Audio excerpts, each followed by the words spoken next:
5, 4, 3, 2, 1, 0.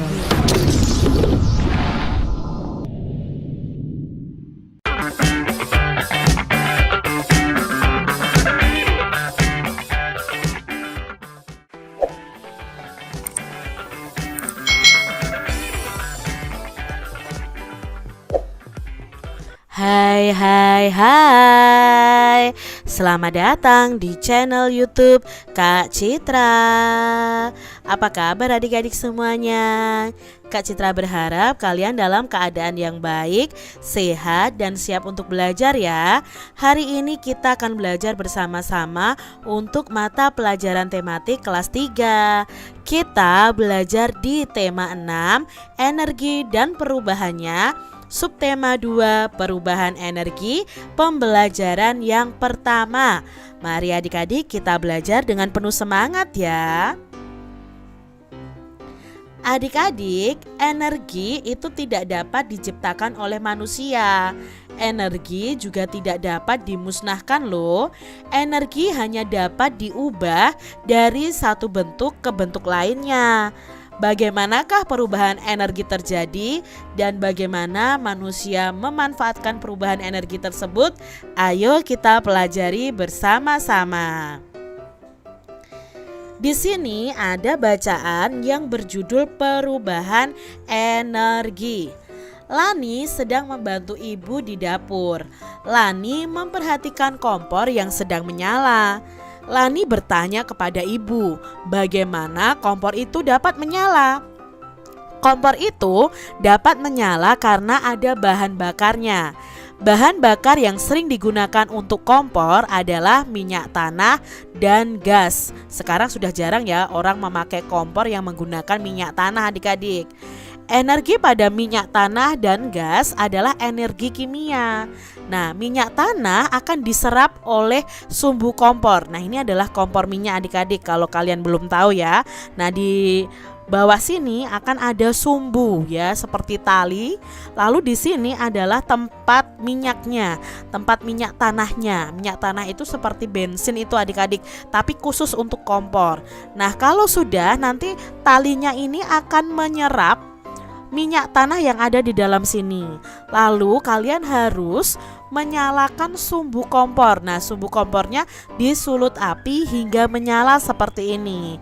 Pada saat kompor menyala, terjadi perubahan dari energi kimia yang ada di minyak tanah itu menjadi energi panas yang dihasilkan oleh api tersebut. Berbeda dengan kompor gas adik-adik. Kalau kompor gas kita tinggal putar saja. Tapi kompor gas ini kan berasal dari gas LPG. Nah, gas LPG itu memiliki energi kimia. Kalau kita menyalakan kompor gas berarti terjadi perubahan dari energi kimia menjadi energi panas. Seperti itu adik-adik. Adik-adik, perubahan energi juga terjadi di dalam tubuh kita. Makanan merupakan sumber energi kimia di dalam tubuh. Makanan tersebut diolah menjadi sari-sari makanan. Nah, sari-sari makanan ini akan diubah menjadi energi. Karena energi inilah seluruh tubuh kita dapat bekerja. Mata, mulut, tangan, dan kaki dapat bekerja karena adanya energi. Begitu pula bagian-bagian tubuh lainnya. Nah, di sini ada gambar Benny makan akan memperoleh energi. Makanan yang dimakan ini akan diolah di dalam tubuh kita oleh sistem namanya sistem pencernaan. Nanti di kelas 5 kalian akan belajar ini. Lalu akan menjadi energi. Nah, karena energi itulah kita bisa bergerak, bisa melakukan aktivitas kita adik-adik. Adik-adik, dari bacaan tadi, mengapa ya kompor ibu dapat menyala? Ya, kompor ibu dapat menyala karena adanya bahan bakar. Kalau tadi kompor minyak, bahan bakarnya dari minyak tanah. Kalau kompor gas ya dari gas LPG itu. Pertanyaan berikutnya adik-adik, Tuliskan perubahan energi apa yang terjadi saat kompor menyala. Nah, perubahan energinya adalah dari energi kimia menjadi energi panas yang dikeluarkan oleh api tersebut. Lalu pertanyaan berikutnya adik-adik, tuliskan perubahan energi apa yang terjadi di dalam tubuh kita. Nah, di dalam tubuh kita itu juga terjadi perubahan energi. Saat kita makan, makanan itu mengandung energi kimia. Nah, energi kimia itu di dalam tubuh kita akan diolah sehingga menghasilkan energi untuk kita bisa bergerak, bisa beraktivitas dalam kehidupan kita sehari-hari. Jadi, makan makanan yang kita makan itu adik-adik sangat penting karena itu akan menghasilkan energi untuk tubuh kita. Lalu adik-adik di sini apa yang terjadi jika tubuh kita jika tubuh kita ini punya energi atau berenergi? Ya tentunya kita bisa melakukan aktivitas kita. Bagian-bagian tubuh kita seperti mata, mulut, tangan, dan kaki itu dapat bekerja karena adanya energi. Kalau tidak ada energi ya kita rasanya akan lemas adik-adik. Nah, adik-adik, amatilah lingkungan di sekitar kalian. Kalian bisa melihat perubahan energi apa saja sih yang ada di sekitarmu. Di sini Kak Citra punya beberapa contoh peristiwa perubahan energi, misalnya di rumah dan di sekolah. Kalau di rumah misalnya kipas angin. Kipas angin itu dari energi listrik menjadi energi gerak. Kok bisa Kak Citra? Coba adik-adik tidak colokkan kabelnya ke stop kontak, otomatis tidak ada aliran listrik dan kipas anginnya akan berhenti. Tapi ketika kalian masukkan ke dalam stop kontaknya ya, itu kita on-kan kipas anginnya, otomatis kipas anginnya akan bergerak. Itu berasal dari energi listrik menjadi energi gerak. Lalu pada kompor tadi ya, dari energi kimia menjadi energi panas. Lalu untuk menyetrika baju ya atau setrikaan itu juga terjadi perubahan energi. Dari apa? Dari listrik menjadi energi panas. Lalu ketika kita mendengarkan radio, itu juga terjadi perubahan. Kalau radionya itu radio listrik adik-adik, berarti terjadi perubahan dari energi listrik menjadi energi bunyi. Kalau televisi itu dari energi listrik menjadi bunyi, menjadi cahaya juga ya, menjadi bunyi, menjadi cahaya, bahkan menjadi panas. Kadang kalau TV yang kita nyalakan terlalu lama itu bisa panas adik-adik. Itu perubahan pada televisi. Lalu pada blender adik-adik pasti pernah ya melihat orang tua kalian memblender makanan mungkin atau buah ya. Nah, blender itu juga terjadi perubahan energi. Dari mana? Yang awalnya dari listrik diubah menjadi energi gerak. Sehingga pisau-pisau pada blender itu akan bergerak dan memotong buah-buah yang ada di dalam blender itu, menghaluskan buah atau sayuran yang ada di dalam blender itu. Itu peristiwa perubahan energi di rumah ya, banyak sekali contoh lainnya. Lalu di sini di sekolah misalnya lampu di ruang kelas itu terjadi perubahan energi dari listrik menjadi cahaya. Bel sekolah itu dari energi listrik menjadi energi bunyi. Lalu kalau penjaga kebetulan mati lampu, memukul bel sekolahnya pakai lonceng. Nah, itu dari energi gerak menjadi energi bunyi. Lalu contoh lainnya dari komputer. Komputer itu perubahannya dari energi listrik menjadi energi bunyi, menjadi energi cahaya ya. Bisa juga menjadi energi panas karena lama-kelamaan juga akan panas. Lalu saat kita berolahraga. Nah, saat kita berolahraga kita itu memerlukan makanan. Makanan itu adalah energi kimia. Lah diubah menjadi apa? Menjadi energi gerak saat kita berolahraga. Jadi ini peristiwa perubahan energi yang ada di sekitar kita. Masih banyak lagi ya adik-adik ya. Kalau sepeda motor itu misalnya itu dari bensin itu energinya adalah energi kimia berubah menjadi energi gerak. Kalau tidak ada bensinnya otomatis sepeda motor tidak akan bergerak adik-adik. Seperti itu adik-adik ya perubahan energi di sekitar kita. Selesai membantu ibu, Lani ini beristirahat. Lani mendengarkan musik sambil menari. Lani mempraktekkan gerak lemah kaki pada tari. Gerak ini telah diajarkan oleh ibu guru di sekolah. Lani menggerakkan kakinya dengan lemah lembut. Gerakan tersebut mengikuti irama lagu Oh Inani Keke yang temponya lambat. Ada 3 gerakan kaki yang Lani pelajari.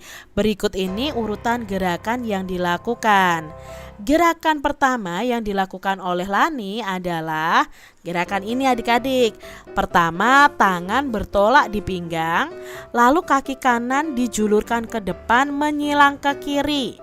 Posisi ujung telapak kaki akan menghadap ke atas, tumitnya yang menyentuh lantai. Jadi seperti ini nih adik-adik ya. Lakukan bergantian dengan kaki kiri. Gantian kaki kiri yang menyilang ke kanan sama seperti ini. Tumitnya yang menyentuh lantai, telapak kakinya menghadap ke atas. Ini gerakan yang pertama. Lalu gerakan yang kedua yang dilakukan oleh Lani adalah kaki kanan dibuka ke samping kanan. Kaki kiri merapat sambil menekuk lutut. Nah, badan juga dicondongkan ke kanan. Kemudian kaki kiri digerakkan ke samping kiri. Kaki kanan dirapatkan ke kiri sambil menekuk lutut. Badan dicondongkan ke kiri lalu kembali ke posisi semula. Itu gerakan yang kedua. Gerakan yang ketiga yang dilakukan Lani adalah kaki kanan digerakkan ke samping kanan sambil kedua lutut ditekuk. Badan ikut turun mengikuti gerakan lutut yang menekuk. Saat lutut ditekuk, kedua tangan itu diayunkan ke depan sampai ke batas dada. Setelah itu ganti arah ke gerakan arah kiri ya adik-adik. Nah, jadi kalian bisa praktekkan ya gerakan 1, 2, 3 ini dengan diiringi lagu Oh Inani Keke. Adik-adik, saat melakukan gerakan tari itu dibutuhkan energi. Besar kecilnya energi yang dikeluarkan tergantung dari kuat lemahnya suatu gerakan. Gerakan yang lemah tidak terlalu menguras energi, tetapi tempo yang sangat kuat, gerakan yang sangat kuat akan mempengaruhi energi kita juga adik-adik. Tempo musik yang lambat sangat mempengaruhi kuat lemahnya gerakan tari. Adik-adik, di sini tidak terasa sudah 1 jam Lani berlatih menari. Lani itu berlatih sejak pukul 12.30. Sekarang Lani merasa sangat lelah. Lani pun pergi ke kamar mandi untuk istirahat tidur siang. Sampai di kamar, Lani langsung membaringkan tubuh. Tidak lama kemudian Lani pun tertidur. Tepat pukul 16 atau pukul 4 sore, Lani terbangun. Jam dinding berbunyi. Lani segera mandi. Selesai mandi dan ganti pakaian, Lani mengulang pelajaran.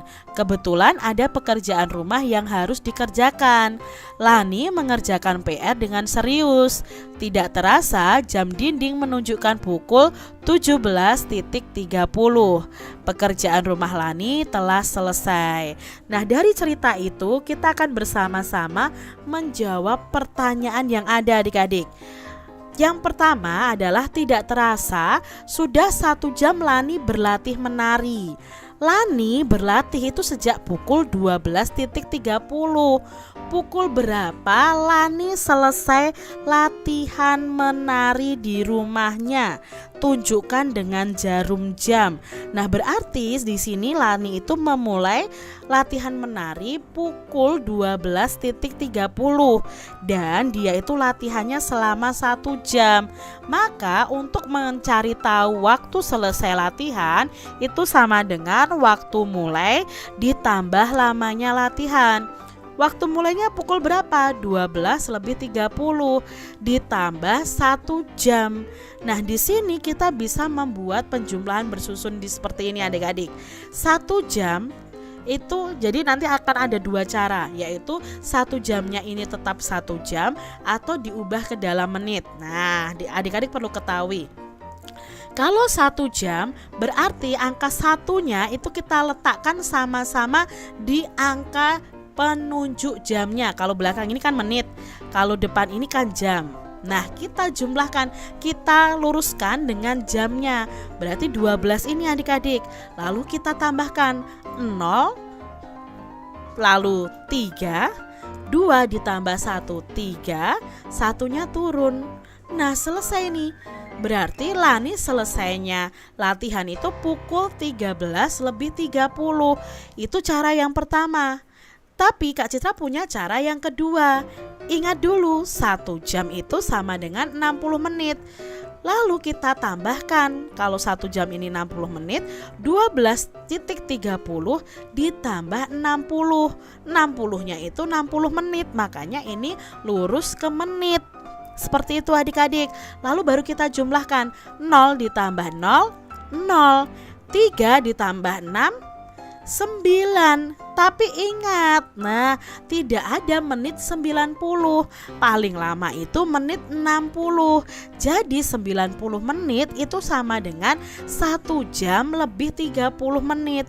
Maka di sini kita lihat menitnya 30. Ya kita tulis di sini 3. Lalu 1 jamnya di mana Kak Citra? 1 jamnya ini kita simpan di sini. 1 ditambah 2, 3. Lalu satunya turun. Sama jawabnya, pukul 13 lebih 30 menit. Jadi kalau digambar ya seperti ini. Pukul 13 itu kan pukul 1 lebih 30 menit. Kalau lebih dari 30 menit otomatis jarum pendeknya itu di antara angka 1 dan angka 2. Seperti itu adik-adik cara mencari waktu selesai latihannya Lani. Selanjutnya, sekarang Lani merasa sangat lelah. Lani pun pergi ke kamar untuk istirahat tidur. Sampai di kamar, dia langsung membaringkan tubuhnya dan tidak lama kemudian Lani pun tidur. Tepat pukul 16 Lani terbangun. Berapa lama Lani tidur siang? Nah, di sini kita bisa mencari lamanya Lani tidur siang itu dengan waktu bangun dikurangi waktu mulai tidur. Waktu mulai tidurnya itu pukul berapa? Tadi di soal sebelumnya pukul 13.30 ya. Lani mulai tidur itu pukul 13.30, berarti 16.00 atau pukul 4 sore dikurangi 13.30. Nah, kita kurangi adik-adik dari belakang ya. 0 dikurangi 0, 0. 0 dikurangi 3. Tidak bisa, pinjam ke jam di sini. Ingat, pengurangan jam berbeda dengan pengurangan angka biasa. Kita itu pinjamnya di sini 1 jam. Berarti di sini masih 5. Nah, 1 jam itu ada 60 menit. Bukan di sini ditulis 1, bukan adik-adik, karena ini pengurangan pada jam. Diingat ya, ini pengurangan pada jam. 1 jamnya 60 menit. Jadi yang kita pinjam itu 1 jam. Sekarang kita kurangi, 6 dikurangi 3. Iya, 3. Lalu 5 dikurangi 3, 2. 1 dikurangi 1, 0. Tidak perlu kita tulis.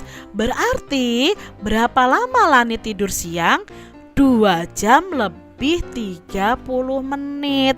Ingat ya adik-adik ya, kalau pengurangan jam itu seperti ini. Contoh soal berikutnya ya, yang masih berkelanjutan tadi. Tepat pukul 16 atau pukul 4 Lani terbangun. Jam dinding Lani itu berbunyi. Lani segera mandi, lalu setelah mandi berganti pakaian, lalu mengulang pelajaran. Kebetulan ada pekerjaan rumah yang harus dikerjakan. Lani mengerjakan PR dengan serius dan tidak terasa jam dindingnya sudah menunjukkan pukul 17:30.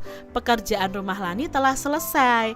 Berapa lama Lani mengerjakan pekerjaan rumah? Untuk mencari lama Lani mengerjakan pekerjaan rumah, kita bisa mencarinya dengan waktu selesai, yaitu pukul 17:30 dikurangi waktu bangun tidur, yaitu pukul 16 lebih tidak lebih ya, pukul 16 tepat di sini maksudnya. Nah, kita kurangi seperti ini adik-adik. 0 dikurangi 0, ya 0. 3 dikurangi 0, 3. 7 dikurangi 6, 1. 1 dikurangi 1, 0 adik-adik. Berarti lamanya Lani mengerjakan pekerjaan rumah adalah 1 jam lebih 30 menit. Seperti itu adik-adik ya cara mengerjakannya. Demikian tadi adik-adik pembahasan kita di tema 6 subtema 2 pembelajaran yang pertama. Semoga video pembelajaran ini bermanfaat untuk adik-adik semuanya. Dan sampai jumpa lagi di video pembelajaran Kak Citra selanjutnya. Tuhan memberkati. Jangan lupa tekan tombol subscribe, lalu tekan loncengnya, tekan juga tombol like, lalu share ke media sosial kalian. Jangan lupa untuk ikuti media sosial Kak Citra. Terima kasih.